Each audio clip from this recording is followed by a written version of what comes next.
गेल्या अनेक दिवसांपासून कांद्याच्या बाजारभावामध्ये घसरण सुरू आहे. ही घसरण थांबवण्यासाठी केंद्र शासनाने नाफेडमार्फत कांदा खरेदी केला जाईल अशी घोषणासुद्धा करून बरेच दिवस या ठिकाणी झालेले.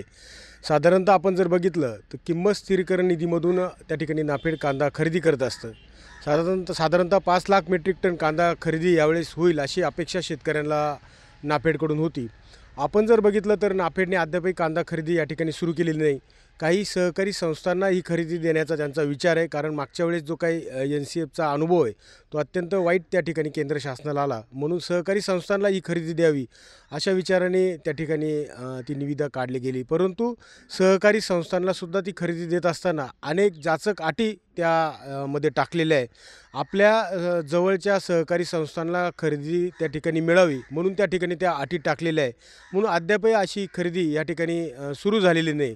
जर खऱ्या अर्थानं केंद्र शासनाला शेतकऱ्यांना जर न्याय द्यायचा असेल, शेतकऱ्यांच्या बाजारभावामध्ये कुठंतरी स्थिर करायचं असेल, तर त्या ठिकाणी तो कांदा बाजार समित्यांमध्ये जर खरेदी केला तरच खऱ्या अर्थानं त्या कांदा खरेदीचा उपयोग शेतकऱ्यांना होऊ शकतो. अन्यथा अशा पद्धतीने सहकारी संस्था किंवा NCCFच्या माध्यमातून जर कांदा खरेदी झाली तर केवळ एक फक्त फार्स होईल. शेतकऱ्यांना त्याचा फारसा उपयोग होणार नाही. म्हणून शेतकऱ्यांची मागणी थेट बाजार समित्यांमधूनच कांदा खरेदी व्हावा ही शेतकऱ्यांची मागणी आहे.